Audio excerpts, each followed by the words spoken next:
كل سنة وانتم طيبين. بناء على طلبكم طريقة بسكوت الزبدة. بعتذر لو كنت اتأخرت عليكم شوية، وده لان انا كان عندي دور برد جامد شوية حتى باين لسه على صوتي. هعمله معاكم النهاردة بمقادير مظبوطة جدا بالكوب وبالجرامات، هيكون ناجح معاكي من اول مرة ان شاء الله. فيلا بينا نشوف الطريقة، توكلنا على الله.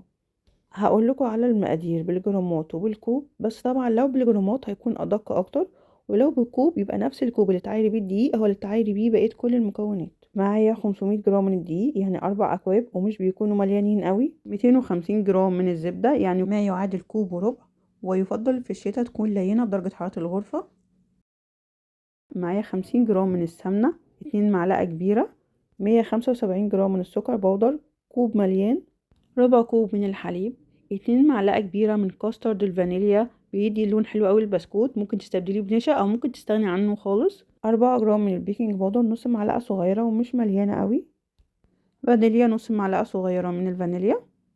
2 بيضة بدرجة حرارة الغرفة. في بولة هتنزلي بالزبدة والسمنة، هتطريهم بالمضرب الأول. هتنزلي عليهم بالسكر البودر، هتنخلي كويس الأول.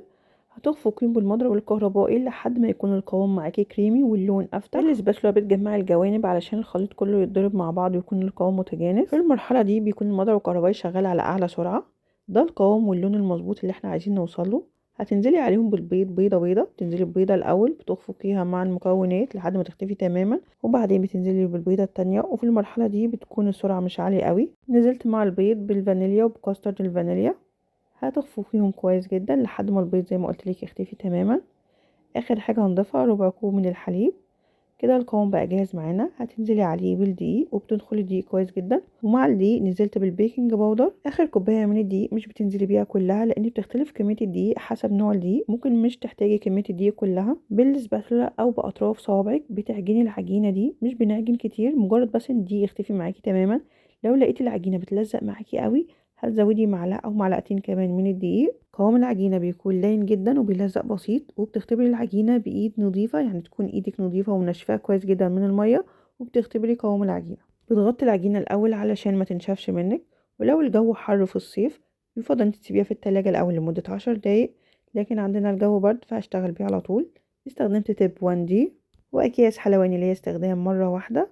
بتكون بلاستيك بس بيكون نوعها متين شويه، بس خلي عندك دايما في البيت اكياس الحلواني القماش احتياطي علشان لو الكيس اتقطع تبقي شغاله تمام.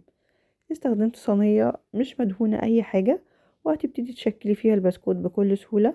وبالسكينه هتساوي الاطراف بالشكل ده، ويفضل ان انت تسيبي مسافه بين كل بسكوته والتانية علشان البسكوت اثناء التسويه لسه حجمه بيكبر.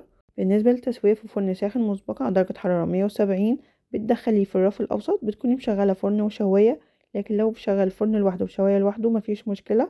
بتشغلي الفرن واخر دقيقه بتفتحي عليه الشوايه. هياخد معاكي من 10 دقايق ل 15 دقيقه حسب حجم وسمك البسكوت. يفضل ان انتي مش بتحركي البسكوت من الصينيه غير بعد ما بيبرد تماما علشان ما يتكسرش معاكي. البسكوت طالع مظبوط جدا والتسويه مظبوطه.